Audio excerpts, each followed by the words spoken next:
మీకు ఈ వీడియో నచ్చినట్లయితే లైక్ చేయండి, షేర్ చేయండి. ముందుగా కింద ఉన్న సబ్స్క్రైబ్ బటన్ పై క్లిక్ చేయండి. ఎల్లప్పుడూ అప్డేట్ సమాచారాన్ని పొందండి. ఒకరు నైనై అంటున్నారు. మెయిల్ జరగనప్పుడు నాకు ఇంట్రెస్ట్ లేదు, నా వివరాలు నేను ఇవ్వదలుచుకోలేదు. మీడియా ఇంకొకరు చూద్దాం చేద్దాం అంటున్నారు. నేనేమంటా అంటే మీరు చేసేది ప్రాపర్గా ప్లాన్ చేయండి. మరొకరు ఇప్పటికైనా సరైన రిజర్వేషన్ కావాలంటున్నారు. ఈ సర్వే తోటన్నా వాళ్ళకు న్యాయం జరుగుతుందని నేను అనుకుంటున్నాను. అసలు నేతలు ప్రజానికానికి ఏం చెప్పదలుచుకున్నారు? నా ఇంటికి వస్తే ఇచ్చేదేలే అంటున్నారు ఓ అనుభవజ్ఞ ఎమ్మెల్యే. వస్తే నాకు నచ్చిందే చెప్తానంటూ ఇంకో ఫైర్ బ్రాండ్ నేత. మంచిదేగా అంటున్నారు మరో మాజీ మంత్రి. మరి ప్రజానికానికి ఇవ్వమని సూచిస్తున్నారా, వద్దని చెప్పేస్తున్నారా? ప్రభుత్వంలో ఉన్నప్పుడు ఒక రోజు మొత్తంగా సహకరించాలంటూ పిలుపునిచ్చిన నేతలు ఇప్పుడెందుకు మొండికేస్తున్నారు? ప్రభుత్వంలో లేమనా, ప్రతిపక్షంలో ఉన్నామనా? నేతల ఆలోచన వెనుక కారణం ఏమిటి? సమగ్ర ఇంటింటి సర్వేపై అనుభవజ్ఞ లష్కర్ గులాబీ నేతల తీరు ఇలా ఎందుకు మారిపోయింది? ఒకరు తటస్థంగా మాట్లాడితే ఇంకొకరు అక్కర్లేదు అన్నట్లుగా సమాధానం ఇవ్వడం వెనుక కారణం ఏమిటి? అసలు సమగ్ర ఇంటింటి సర్వేను వ్యతిరేకించడంలో లోగుట్టేంటి? Watch focus. మాజీ మంత్రులు ఊ అంటారా, ఊహు అంటారా? నేటి ప్రత్యేక కథనం మీ ఎస్సీబీ న్యూస్ తెలుగులో.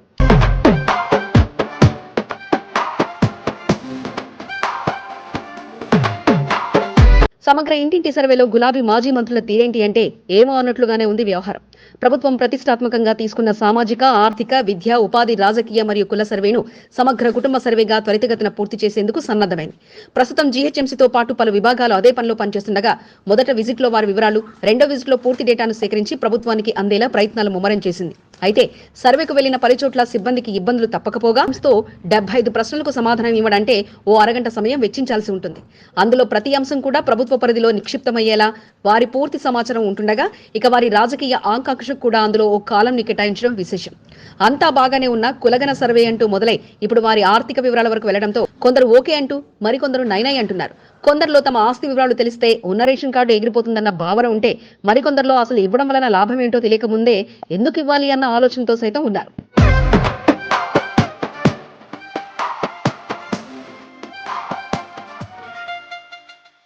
ప్రస్తుతం మాజీ మంత్రిగా, మాజీ డిప్యూటీ స్పీకర్ గా ఉన్న పద్మారావు సమగ్ర సర్వేను వ్యతిరేకించారు. మొదట లాంఛనంగా ప్రారంభానికి అధికారులు అంతా సిద్ధం చేస్తే తనకు ఇష్టం లేదని వారి ముందే కుండ బదులు కొట్టేశారు. తన ఇంటికి వస్తే మాత్రం ఇచ్చేదేలే అంటూ మొదటనే ఆయన స్పష్టం చేయగా ఇక సికింద్రాబాద్ ప్రజానికం బీఆర్ఎస్ శ్రేణులు అయోమయంలో పడ్డారు. ఇవ్వడం ఇవ్వకపోవడం వారి ఇష్టం అంటూనే తాను మాత్రం ఈ సర్వేను వ్యతిరేకిస్తున్నానని, అసలు ఎందుకు సర్వే చేస్తున్నారో, సర్వే వలన కలిగే లాభాలేమిటో చెప్పకుండా సర్వే అంటూ హడావిడి ఎందుకంటూ ఆయన సూటిగా ప్రశ్నిస్తుండగా రేపేదైనా జరిగి ప్రజానికానికి ఇబ్బంది వస్తే స్థానిక ఎమ్మెల్యేగా తాను, స్థానిక కార్పొరేటర్గా తమ కార్పొరేటర్లు, చివరికి తమ నాయకులే ప్రజానికానికి సమాధానం చెప్పాలని, అలాంటి తరుణంలో మా తల మీద ఈ కొత్త సమస్య ఎందుకంటూ ఆయన నో చెప్పేస్తున్నారు. చివరికి మాత్రం లాంఛనంగా ప్రారంభించి మమ అనిపించేశారు.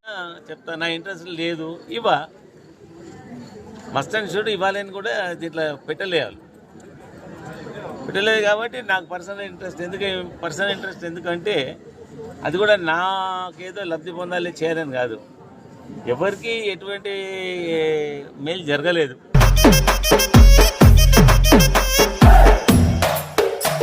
మాజీ మంత్రిగా సనత్ నగర్ ఎమ్మెల్యేగా ఉన్న తలసాని శ్రీనివాస్ యాదవ్ కూడా ఈ విషయంలో కాస్త అటు ఇటుగా అంత అవసరమా అన్నట్టుగానే చెప్పుకొస్తున్నారు. సర్వే చేయడంలో మంచి జరుగుతుంటే రాజకీయంగా చేయకుండా స్వాగతిస్తానని, కానీ ప్రజల్లో సర్వే విషయంలో ఎన్నో అపోహలు ఉన్నాయంటూ స్పష్టం చేస్తున్నారు.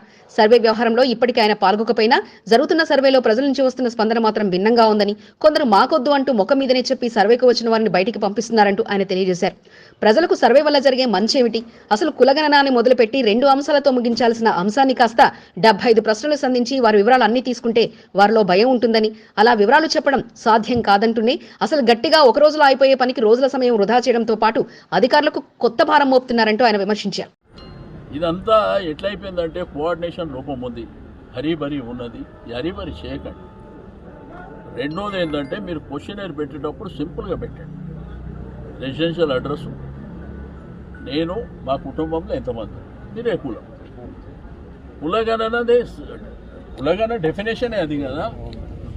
ఇది వదిలిపెట్టి దాంట్లో 20 పెట్టి 30 పెట్టి ఎందుకు చేస్తారు?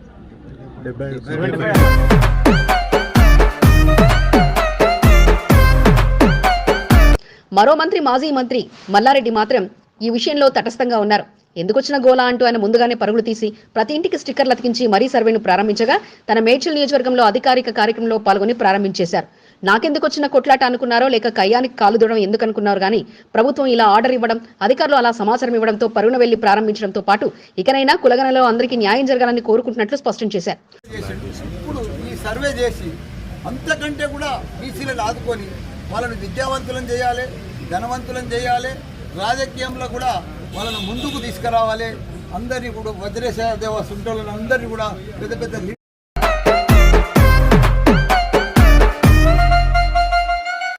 మొత్తానికి బీఆర్ఎస్ మాజీ మంత్రులు ఈ విషయంలో వద్దనలేరు, కాదనలేరు అన్నట్టుగానే ఉండగా తమ వివరాలు అందించడంలో మాత్రం కాస్త వెనకడిగే వేస్తుండగా సర్వేలతో అసలు ప్రజానికానికి కలిసి వచ్చే అంశం ఏమిటో ముందుగా తేల్చితే సర్వేకు అందరూ సహకరిస్తారనేది వారి మనసులో మాట కాగా ఏమీ చెప్పకుండా నీ ఆస్తి ఎంత, నువ్వు సంపాదించేది ఎంత, ఎక్కడెక్కడ ఆస్తులున్నాయంటూ అన్ని ఆస్తుల వివరాలు రాబట్టి ప్రభుత్వ పథకాల్లో అనర్హత వేటు కూడా వేస్తారన్న భావనతో పలువురు సైతం ఉండగా గులాబీ నేతలు మాత్రం ఈ సర్వే విషయంలో కాస్త ఆచితూచి అడుగులు వేస్తుండడం విశేషం.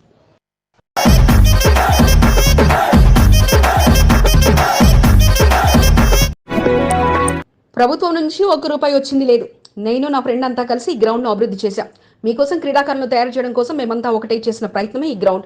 చదివే కాదు, క్రీడల్లో సైతం మీరు ముందుండాలి అంటూ అతిథిగా హాజరైన జంపన్న తన స్పీచ్తో స్టూడెంట్లో ఉత్సాహం నింపారు. స్పోర్ట్ డేలో వారి గౌరవ వందనం అందుకుని చుట్టుపక్కల స్కూల్ అన్నిటికీ కేర్ ఆఫ్ బోయినపల్లి గ్రౌండ్ అంటూ తెలియజేశారు. కానీ స్కూల్స్ ఉన్నాయి, ప్రైవేట్ స్కూల్స్ అని స్కూల్స్ అందరూ గ్రౌండ్ లేకుండా నడిపిస్తారు కాబట్టి వాళ్ళ గురించే మా సొంత నిధులతోటి వితౌట్ గవర్నమెంట్ ₹1 లేదు. ఇక్కడ మేము మా ఫ్రెండ్స్ కంటే ఇక్కడ స్కూల్ పిల్లలకు చదువు ముఖ్యం కాదు, స్పోర్ట్స్ ముఖ్యమైన స్పోర్ట్స్ లేవని చెప్పేసి ఇక్కడ కట్టడం జరిగింది. ఇక్కడ వాలీబాల్ కంటోన్మెంట్ సెల్ కాలనీలో Gautam model school sports meet ను బోయినపల్లి ప్లే గ్రౌండ్ లో నిర్వహించారు. స్టూడెంట్లో ఉత్సాహం నింపేలా పలు క్రీడా పోటీలు నిర్వహించారు. కబడ్డీ, రన్నింగ్ తో పాటు పలు క్రీడల్లో చిన్నారులతో పాటు విద్యార్థులకు నిర్వహించారు. పాఠశాల యాజమాన్యం ఆహ్వానంతో బోర్డు మాజీ ఉపాధ్యక్షుడు జంపన ప్రతాప్ కార్యక్రమానికి ముఖ్య అతిథిగా పాల్గొన్నారు. స్కూల్ స్టూడెంట్స్ మొదటగా మార్చ్ పాస్ట్ తో గౌరవంగా స్వాగతం పలకగా వారి గౌరవ వందనాన్ని అందుకుని స్టేజ్ పైకి చేరుకోగా పూల బొకేను అందించి శాలువ కప్పి ఘనంగా నిర్వాహకులు సన్మానించారు. అనంతరం పలు క్రీడల్లో విజయం సాధించిన చిన్నారులకు, స్టూడెంట్స్ కు మోడల్స్ తో పాటు సర్టిఫికెట్లను జంపన ప్రతాప్ ప్రదానం చేశారు.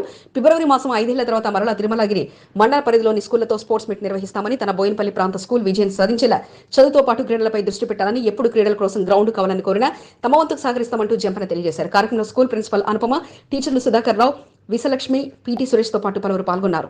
ముఖ్యం కాదు, స్పోర్ట్స్ ముఖ్యమైన స్పోర్ట్స్ లేవని చెప్పేసి ఇక్కడ కట్టడం జరిగింది. ఇక్కడ వాలీబాల్ ఇక్కడ పిల్లలను ఒకటి చదువుకు ముఖ్యం కాదు, స్పోర్ట్స్ కూడా ఆడిపియండి. మళ్ళా ఫిబ్రవరి మంత్లో మొత్తం 36 స్కూల్స్ ఎవ్రీ ఇయర్ చేస్తుంటే 5 years బంద్ చేసి మళ్ళీ స్టార్ట్ చేస్తున్నాం. ఫిబ్రవరిలో ఉంటుంది. బోయినపల్లి మైదానం అంటే చాలు జంపన్న అడ్డాగా ఉండగా స్పోర్ట్స్ అసోసియేషన్ సారథ్యంలో గ్రౌండ్ మరింతగా అభివృద్ధి చేయడంతో పాటు రానున్న రోజుల్లో మరిన్ని క్రీడల కోసం ప్రత్యేకంగా ఏర్పాటు చేయడం విశేషం. వేదాంత పాఠశాల వేదమంత్రాల మధ్య మారుమ్రోగింది. ఏలనాటి వృక్ష సంపద మధ్య ఆ భగవంతుని కీర్తనలతో హోమ పూజలు సాగగా ఆధ్యాత్మిక శోభతో ఆ ప్రాంతం భక్తి పారవస్యంతో మురిసిపోయింది.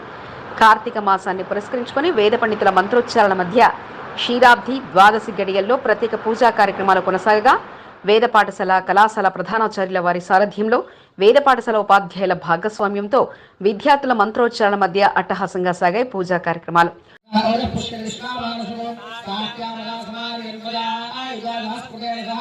కంటోన్మెంట్ బోయినపల్లిలోని తిరుమల తిరుపతి దేవస్థాన ఆధ్వర్యంలో సాగుతున్న శ్రీ వెంకటేశ్వర వేదాంతవర్తిని సంస్కృత కళాశాలలో కార్తీక మాస క్షీరాబ్ది ద్వాదశిని పురస్కరించుకొని ప్రత్యేక పూజా కార్యక్రమాలు కొనసాగించారు.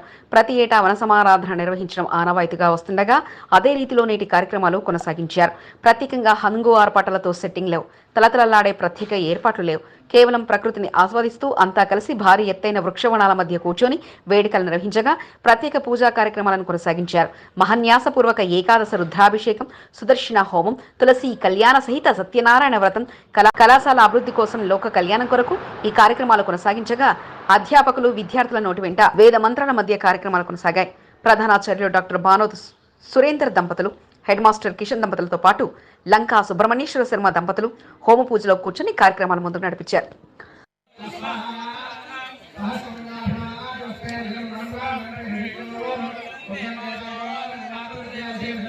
ప్రధానాచార్యుల ఆహ్వానంతో పలువురు పూజా కార్యక్రమాలతో పాటు హోమ పూజలో పాల్గొన్నారు. బోర్డు మాజీ ఉపాధ్యక్షుడు జంపన ప్రతాప్ అందరికంటే ముందుగా పూజా కార్యక్రమంలో పాల్గొనగా శివపరమాత్మునికి ప్రత్యేక పూజలు నిర్వహించిన అనంతరం హోమ పూజలో పాల్గొనగా ప్రధానాచార్యులు బానోతు సురేందర్ ఆయనను ఘనంగా సన్మానించి తీర్థ ప్రసాదాలను అందించారు. తమ ప్రాంతంలో టీడీటీ ఆధ్వర్యంలో నడుస్తున్న కళాశాల పాఠశాల ఉండడం, వారి ఆధ్వర్యంలో తమ ప్రాంత సుభిక్షం కోసం హోమ పూజలు సాగడం చాలా ఆనందంగా ఉందంటూ జంపన్న తెలియజేయగా కార్యక్రమానికి ముఖ్య అతిథిగా కంటోన్మెంట్ ఎమ్మెల్యే శ్రీ గణేష్ పాల్గొన్నారు. దైవభక్తిలో ఆయనకు ఆయనే సాటి కాగా ఇక జరుగుతున్న పూజా కార్యక్రమాల్లో పాల్గొనడంతో పాటు హోమ పూజలో పాల్గొని ప్రతి హారతిని అందుకున్నారు. అందరి సుభిక్షం కోసం పూజా కార్యక్రమాలు నిర్వహించడం చాలా ఆనందంగా ఉందని, కళాశాల కోసం కంటోన్మెంట్ నుండి ఎటువంటి సహాయ సహకారాలు కావాలన్నా తాను అండగా ఉంటానంటూ శ్రీ గణేష్ తెలియజేశారు. కారీ టింకు గౌడ్, మారుతి పాటు పలువురు పాల్గొన్నారు.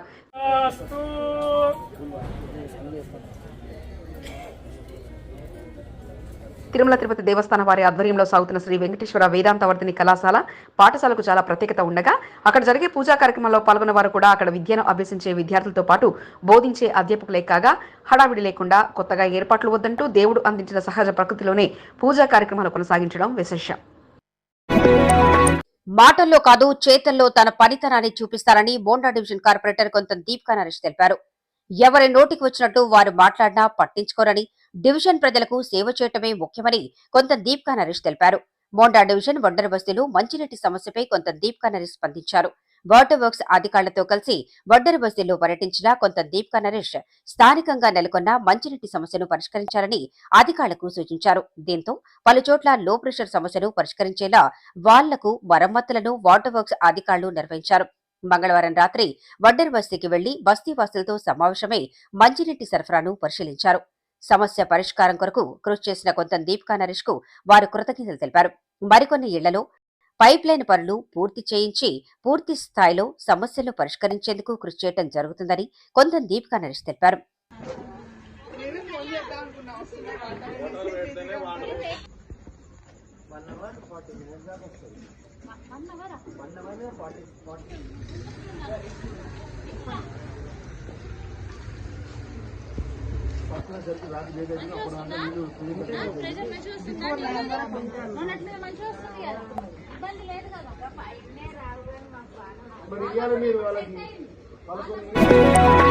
కార్తీక ఏకాదశిని పురస్కరించుకుని మహేంద్ర హిల్స్ లోని పహడీ శ్యామ్ మందిర్ లో శ్యాంబాబా జన్మదినోత్సవ కార్యక్రమంగా అంగరంగ వైభవంగా కొనసాగింది. పహడీ శ్యామ్ మందిర్ కమిటీ సభ్యుల ఆహ్వానం మేరకు మోండా డివిజన్ కార్పొరేటర్ కొంత దీపికా నరేష్ ఆలయంలో జరిగిన పూజా కార్యక్రమాల్లో పాల్గొని భక్తి శ్రద్ధలతో పూజలు నిర్వహించారు. ఈ సందర్భంగా అరుణ్ అగర్వాల్ కొంత దీపికా నరేష్ ను ఘనంగా సన్మానించారు.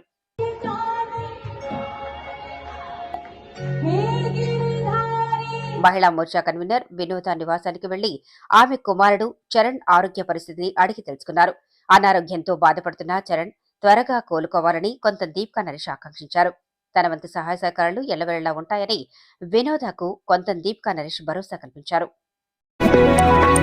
మహిళలకు ఆర్టీసీ బస్సులో ఉచిత ప్రయాణం, ఓలా, ఊబర్, ర్యాపిడో ద్విచక్ర వాహనాలు రావటం మూలంగా తాము జీవనోపాధి కోల్పోయినట్లు బీఎంఎస్ తెలంగాణ రాష్ట్ర ఉపాధ్యక్షుడు హబీబ్ అన్నారు. తెలంగాణ ఆటో డ్రైవర్స్ ట్రాన్స్పోర్ట్ ఐకాస ఆధ్వర్యంలో సికింద్రాబాద్ రైల్వే స్టేషన్ పరిసర ప్రాంతాల్లో భిక్షాటన చేశారు. ప్రయాణికులు పాదచారుల వద్ద తమ గోడును వెళ్లబోసుకుంటూ వినూత్నంగా భిక్షాటన చేపట్టారు. మహాలక్ష్మి పథకంలో భాగంగా కాంగ్రెస్ ప్రభుత్వం తీసుకొచ్చిన ఉచిత బస్సు ప్రయాణం తమ పాలిట శాపంగా మారిందని ఆవేదన వ్యక్తం చేశారు. ఉచిత బస్సు ప్రయాణానికి తాము వ్యతిరేకం కాకపోయినప్పటికీ 8 లక్షల కుటుంబాలు ఉపాధి కోల్పోయి రోడ్డున పడ్డాయని అన్నారు. ఎన్నికల మేనిఫెస్టోలో కాంగ్రెస్ ఆటో డ్రైవర్లకు సంక్షేమ బోర్డును ఏర్పాటు చేస్తామని హామీ ఇచ్చినప్పటికీ ఇప్పటికీ నెరవేర్చలేదని ఆగ్రహం వ్యక్తం చేశారు. ఇప్పటికే ప్రభుత్వానికి పలుమార్లు వినతి పత్రాలు అందజేసినప్పటికీ ఫలితం శూన్యమని, వెంటనే ప్రభుత్వం తమకు చర్చలకు పిలిచి తమ సమస్యలను పరిష్కరించాలని డిమాండ్ చేశారు. ఆటో డ్రైవర్లు ఆత్మహత్యలు చేసుకునే దుస్థితి ఏర్పడిందని, ఈ నెల 21న ఇందిరా పార్క్ లో ఆటో డ్రైవర్ల మహాధర్నా కార్యక్రమం ద్వారా ప్రభుత్వం కళ్లు తెరిపిస్తామని అన్నారు.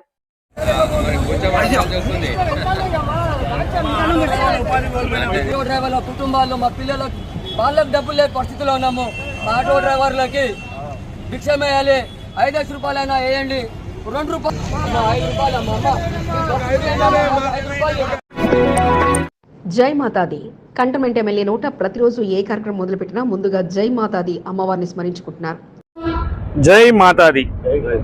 ఎక్కడికి వెళ్ళినా ఎవరు పలకరించినా జై మాతాది అని సంబోధిస్తూ తన కార్యక్రమాన్ని ముందుకు తీసుకెళ్తున్నారు. జై మాతాది. గడిచిన వారం రోజులుగా ఎమ్మెల్యే శ్రీ గణేష్ జయమాతాది అంటూ సంబోధిస్తుండటంతో ప్రజా ప్రతినిధులు, కంటోన్మెంట్ ప్రజలు ఎమ్మెల్యే దీక్షలో ఉన్నారంటూ వాకప్ చేస్తున్నారు. జై మాతాది. అసలు ఎమ్మెల్యే జయమాతాది అని ఎందుకు సంబోధిస్తున్నారు? ఈ సంబోధన వెనుక అసలు కారణాలు ఏమిటి? ఈనాటి ప్రత్యేక కథనం మీ SCB news Telugu channel.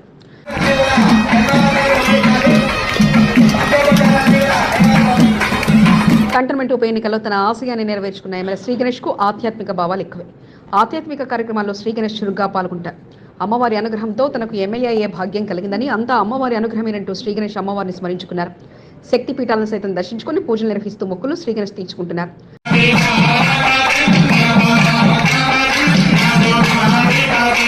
Cantonment అభివృద్ధి పథంలో తీసుకెళ్లి తన ప్రత్యేకత చాటుకోవాలన్న ఆలోచనతో రోజువారీ పర్యటనలు నిర్వహిస్తూ కంటోన్మెంట్ ప్రజలకు మరింత చేరువయ్యేలా ప్రణాళికలతో శ్రీ గణేష్ ముందుకు సాగుతున్నారు. కుమ్మరిగూడ ముత్యాలమ్మ దేవాలయంపై జరిగిన దాడిలో తీవ్రంగా కలత చెందిన ఎమ్మెల్యే శ్రీ గణేష్ దేవాలయ పునర్నిర్మాణ పనులపై దృష్టి పెట్టారు. దేవాదాయ శాఖ అధికారుల సహకారంతో ఆలయాన్ని సర్వాంగ సుందరంగా తీర్చిదిద్దేలా ఏర్పాట్లపై దృష్టి పెట్టారు. కంటోన్మెంట్ నియోజకవర్గంలో సైతం పలు ఆధ్యాత్మిక కార్యక్రమాలు నిర్వహిస్తూ ఎమ్మెల్యే తన ప్రత్యేకతను చాటుకున్నారు. ముఖ్యమంత్రి రేవంత్ రెడ్డి జన్మదినోత్సవ సందర్భంగా వందలాది మంది వేద పండితులతో యాగాలు నిర్వహించి అపార భక్తుడిగా శ్రీ గణేష్ నిరూపించుకున్నారు.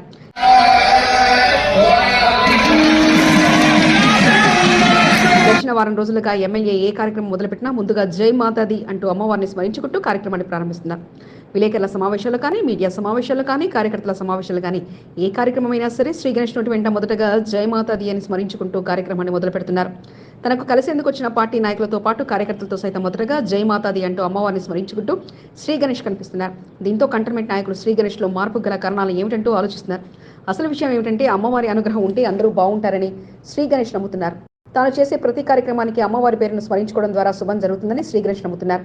ఏ కార్యక్రమం మొదలుపెట్టినా విజయవంతంగా పూర్తి కావాలనే ఉద్దేశంతో జై మాతాది అమ్మవారి స్మరణతో ప్రారంభిస్తున్నారు.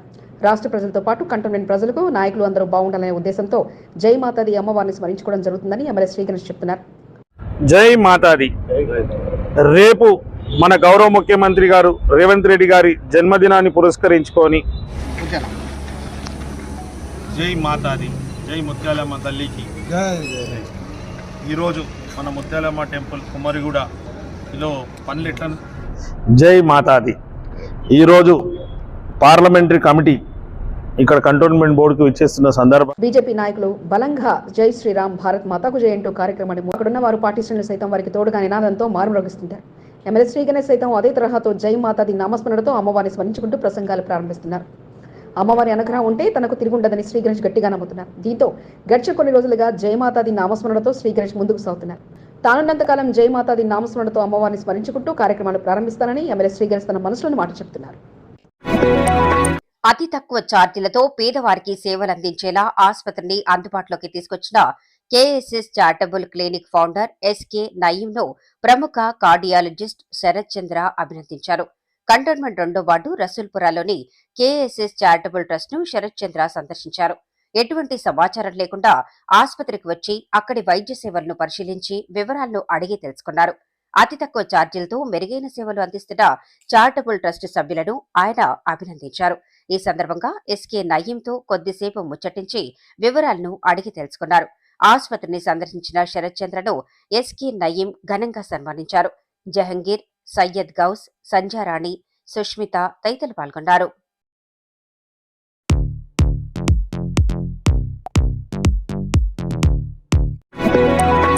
కంటోన్మెంట్ 2వ వార్డు గన్బజార్ రసూల్పురా డబుల్ బెడ్రూమ్ నివాసాల వద్ద డ్రైనేజీ పైప్లైన్ మూసుకుపోవడంతో స్థానికంగా నాలా పొంగిపొర్లుతూ తీవ్ర దుర్వాసన వెదజల్లుతుందని, సమస్యను పరిష్కరించేందుకు కృషి చేయాలని 2వ వార్డు కాంగ్రెస్ పార్టీ నాయకులు కంటోన్మెంట్ ఎమ్మెల్యే శ్రీ గణేష్ ను కలిసి వినతి పత్రం అందజేశారు.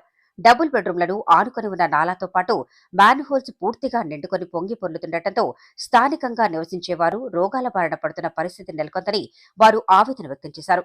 స్థానికంగా నెలకొన్న సమస్యను పరిష్కరించేలా కృషి చేయాలని ఎమ్మెల్యే శ్రీ గణేష్ కు వినతి పత్రం అందజేయడం జరిగిందని కాంగ్రెస్ పార్టీ సీనియర్ నాయకుడు శాంసన్ రాజు తెలిపారు. ఎమ్మెల్యేను కలిసి వినతి పత్రం అందజేసిన వారిలో అంజద్ భాయ్, జావేద్ భాయ్, గౌస్ భాయ్, మహేందర్, శ్రీను, నర్సింగ్, జైపాల్ తదితరులున్నారు. Railway protection force pensioners welfare association ఆధ్వర్యంలో ఆశీర్వాద కార్యక్రమాన్ని బుధవారం నిర్వహించారు. రైల్వే ప్రయాణికులకు రక్షణ కల్పిస్తూ ఆర్పీఎఫ్ సిబ్బంది చేస్తున్న సేవలను ఎమ్మెల్యే శ్రీ గణేష్ అభినందించారు. తాను ఓ ఆర్పీఎఫ్ కుటుంబానికి చెందిన వ్యక్తిగా గర్వంగా ఉందని శ్రీ గణేష్ ఆనందాన్ని వ్యక్తం చేశారు. తన తండ్రి ఆర్పీఎఫ్ ఉద్యోగిగా సేవలు అందించారన్నారు. ఆర్పీఎఫ్ కుటుంబాల సంక్షేమం కొరకు తన వంతు సహాయ సహకారాలు ఎల్లవేళలా అందుతాయని శ్రీ గణేష్ హామీ ఇచ్చారు. ఢిల్లీకి వెళ్లి రాహుల్ గాంధీతో మాట్లాడి పెన్షన్ల సమస్యలను పరిష్కరించేలా పార్లమెంటులో అంశాన్ని లేవనెత్తేలా కృషి చేయనున్నట్లు శ్రీ గణేష్ తెలిపారు. సన్మాన కార్యక్రమంలో fisheries director Devender, RPF retired association president Varaprasad తదితరులు పాల్గొన్నారు. तय कर लिए, हम मर गए तो हम राजनीति में आए तो बहुत लोगों को काम कर सकते. आप लोग गवर्नमेंट जॉब में रह के कुछ काम कर सकते, अगर राजनीति में रहे तो दुनिया को काम कर सकते बोल के मैं वो इंटरेस्ट से मैं पॉलिटिक्स में. హరిహరపుత్ర అయ్యప్ప స్వామి భక్త బృందం శబరిమలై పాదయాత్ర 12వ రోజు గుత్తి నుండి సోమందపల్లికి చేరుకుంది. ప్రతిరోజు 30 కిలోమీటర్లు పాదయాత్ర చేస్తూ అయ్యప్ప స్వామి సన్నిధికి 80 మంది అయ్యప్ప స్వాములు పాదయాత్రగా తరలి వెళ్తున్నారు. సుధాకర్ గురుస్వామి, అశోక్ గురుస్వాముల సలహాలు, సూచనలు పాటిస్తూ అయ్యప్ప స్వాములంతా శబరిమలలో కొలువుతీరిన అయ్యప్ప స్వామిని దర్శించుకునేందుకు భజనలు, కీర్తనలు చేసుకుంటూ వెళుతున్నారు.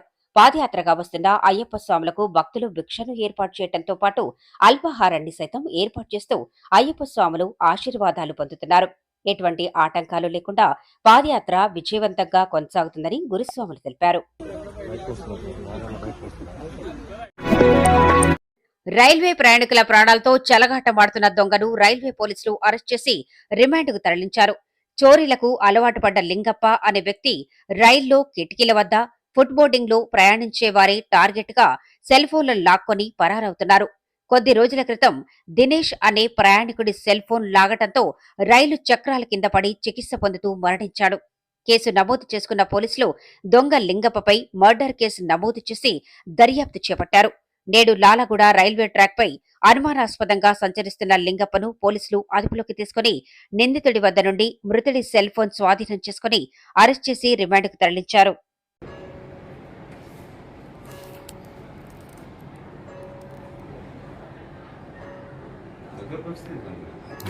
మీకు ఈ వీడియో నచ్చినట్లయితే లైక్ చేయండి, షేర్ చేయండి. ముందుగా కింద ఉన్న సబ్స్క్రైబ్ బటన్పై క్లిక్ చేయండి. ఎల్లప్పుడూ అప్డేట్ సమాచారాన్ని పొందండి.